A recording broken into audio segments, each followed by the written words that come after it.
Bonjour et bienvenue, je suis ravie de vous retrouver sur la chaîne Naturopathie et compagnie.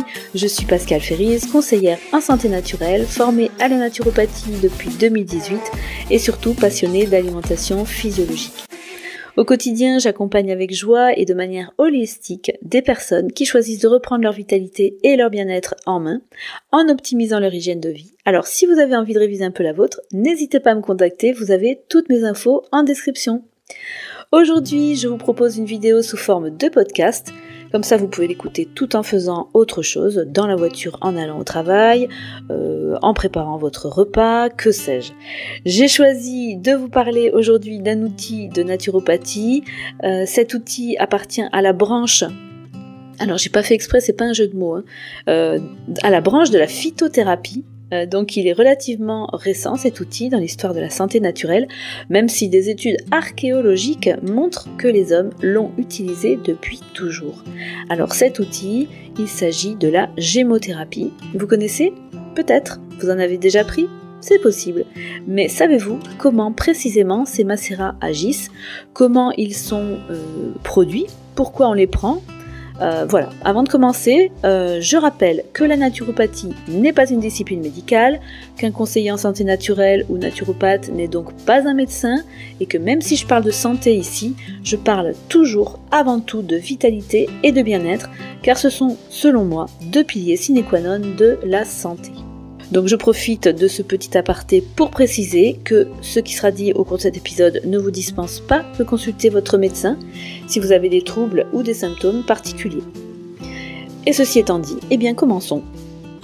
La gémothérapie appartient à la grande famille de la phytothérapie, c'est-à-dire la thérapie par les plantes, autrement dit une technique axée sur les extraits et les principes actifs des végétaux qui sont utilisés pour guérir, soulager ou prévenir un trouble ou une maladie. En phytothérapie, on trouve diverses galéniques comme la tisane, la gélule, le comprimé, l'huile essentielle, le sirop, la liste est longue, le baume, l'onguent, l'alcoolature, la teinture ou encore donc précisément le macérat dont on va parler aujourd'hui. Ces diverses formes de remèdes sont à utiliser de manière interne ou externe, c'est-à-dire qu'on peut soit l'ingérer, soit utiliser ces produits phytothérapeutiques par l'extérieur du corps, avec des compresses, des pommades ou encore des cataplasmes. La particularité de la gémothérapie, c'est qu'elle utilise les extraits des bourgeons, mais aussi des jeunes pousses, des radicelles ou des jeunes écorces des arbres. Mais pour abréger, c'est vrai que souvent on dit extraits de bourgeons et de jeunes pousses tout court. Voilà. Donc pourquoi ces parties-là précisément ? Eh bien, alors parce que ces parties de l'arbre sont des zones méristématiques. Ça veut dire qu'elles contiennent, comme leur nom l'indique, des méristèmes. Et un méristème, c'est un tissu jeune à l'origine de tous les autres tissus végétaux, parce qu'il contient les cellules souches de l'arbre, ces cellules indifférenciées du végétal en devenir. Alors parce qu'elles sont douées de deux capacités très importantes qui sont de se multiplier à l'infini, et deux, de donner naissance à tout type de cellules de l'organisme, les cellules souches comportent en elles toute la puissance, l'énergie et surtout les propriétés de toutes les parties de l'arbre prises isolément. Donc c'est pourquoi faire macérer des bourgeons ou toute autre zone méristématique permet au macérat de drainer les forces vives du végétal pour mettre à disposition de manière vibratoire là où les propriétés de l'arbre en question. Donc plus concrètement, on va prendre un exemple. Si on prend le tilleul par exemple, on sait que l'aubier de tilleul a de puissantes propriétés dépuratives bénéfiques à la détoxination, que les feuilles, elles, sont antispasmodiques, diurétiques et expectorantes, tandis que ces fleurs ont quant à elles des vertus apaisantes et calmantes du système nerveux qui n'a jamais pris une tisane de tilleul au soir d'été, voilà peut-être pour mieux dormir. Le bourgeon de tilleul, lui, il contient toutes ces propriétés à la fois, c'est-à-dire les propriétés de l'aubier, les propriétés de la feuille, les propriétés de la fleur. Toutes ces propriétés sont contenues dans le méristème, c'est-à-dire dans la petite zone qui se trouve dans le bourgeon. Et là où est la grande intelligence du vivant, c'est que malgré la multiplicité des propriétés, puisque vous voyez, là on en a cité au moins 8 ou 9, le bourgeon, lui, il ciblera le déséquilibre précis et il le régulera. Voilà.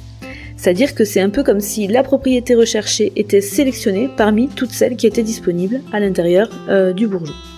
Au niveau scientifique, cette technique est relativement récente, puisqu'elle a été mise au point par le docteur belge Paul Henry dans les années 1960. C'est à l'origine une approche empirique basée sur l'observation des résultats, et c'est vrai qu'il y a peu d'études scientifiques qui permettent aujourd'hui encore d'étayer les bienfaits des macérats de gémothérapie, même si les recherches et les études biologiques dans le domaine n'ont jamais cessé. Et je citerai par exemple le professeur Marcello Nicoletti, et le docteur Fernando Pitera, qui pendant plus de 30 ans ont mené des expériences cliniques reconnues dans le domaine de la méristémothérapie. Il y a un bourgeon pour chaque situation en gémothérapie. La gémothérapie, c'est une collection de macérats de bourgeons, ou de jeunes pousses, ou de radicelles, etc., dans un mélange d'égales quantités d'eau, d'alcool et de glycérine, qui sont mis à macérer, pendant plusieurs semaines. Et comme nous allons le voir, il y a toujours un bourgeon, quelle que soit la situation. Regardez, j'ai préparé des visuels par système, c'est-à-dire que par exemple ici nous avons le système nerveux. Alors on voit qu'un certain nombre de troubles et pathologies sont présentés comme relevant de ce système en effet, et un bourgeon est proposé en accompagnement. Et je le répète, en accompagnement, pour ce qui est des pathologies type, regardez, vous avez Alzheimer, Parkinson ou encore la sclérose en plaques. Et loin de moi l'idée de vous faire croire que les gouttes de macérat de bourgeon vont venir guérir ce genre de maladie, mais disons qu'en complément, en accompagnement, dans le cadre d'une prise en charge et d'un protocole médical, avec l'avis de votre médecin, le bourgeon d'aulne de montagne est celui qui a présenté les meilleurs résultats, avec un effet neurotonique et rééquilibrant du système nerveux. Donc, dans le cadre d'une alimentation riche en oméga 3, en vitamines du groupe B, notamment B1, B6 et B12, riche en magnésium et en vitamine D3, qui régénère les fibres nerveuses, tous ces cofacteurs essentiels à un système nerveux équilibré, le macérat de bourgeon d'aulne de montagne est tout indiqué. Voilà, si on regarde le deuxième exemple, là par exemple au niveau du burn-out, du surmenage, alors on voit que les bourgeons les plus indiqués sont le tilleul, le figuier, le cassis, le chêne et le pommier. Alors on ne les prend pas tous en même temps, on peut en cumuler quelques-uns, oui, selon le profil de la personne, la cause et le terrain.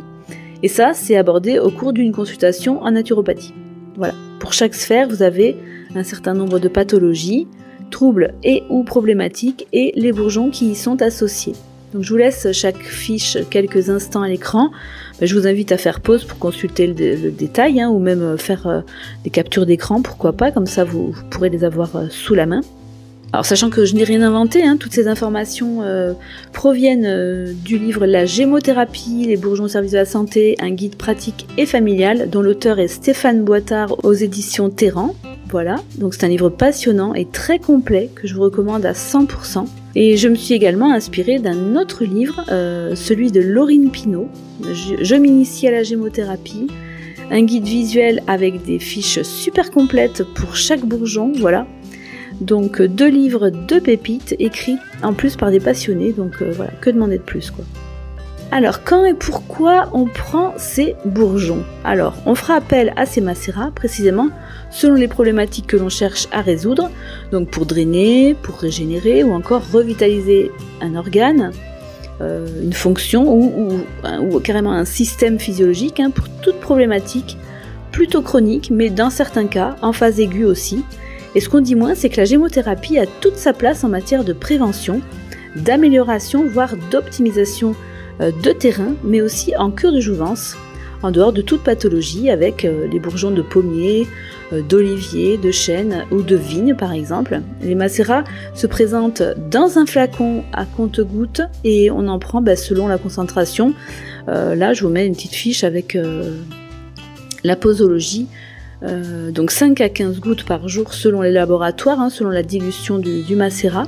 Dans tous les cas, vous suivez les indications de l'emballage, et parce qu'on trouve vraiment facilement les 2 dilutions et donc les doses ne seront pas les mêmes. Une cure dure 3 semaines, il est possible de la renouveler pendant 2 à 3 mois en laissant une fenêtre thérapeutique entre chaque cure. Voilà, alors j'espère que ce petit audio, ce petit enregistrement vous aura plu. C'est une première pour moi, c'était plutôt un test. J'avais dans l'idée à la base de vous présenter la gémothérapie en vidéo comme d'habitude. Mais bon, c'est vrai que je me suis laissée tenter par cette version audio. Et voilà, écoutez, vous me direz ce que vous en avez pensé. Est-ce que vous avez déjà pris, vous, des petites cures de gémothérapie? Est-ce que vous connaissiez cet outil naturopathique, cette galénique, comme on dit? Est-ce que vous la recommanderiez? Qu'est-ce que vous en dites? Dites-moi tout dans les commentaires, ça m'intéresse. Et voilà, écoutez, si ce petit podcast vous a intéressé, n'hésitez pas à le commenter, à le partager, surtout pour en faire profiter vos amis ou en tout cas les gens qui vous sont proches et à qui vous avez envie de faire profiter de ces informations. Et quant à moi, écoutez, je vous remercie de votre écoute, je vous souhaite une très belle journée et je vous dis à très bientôt. Bye bye.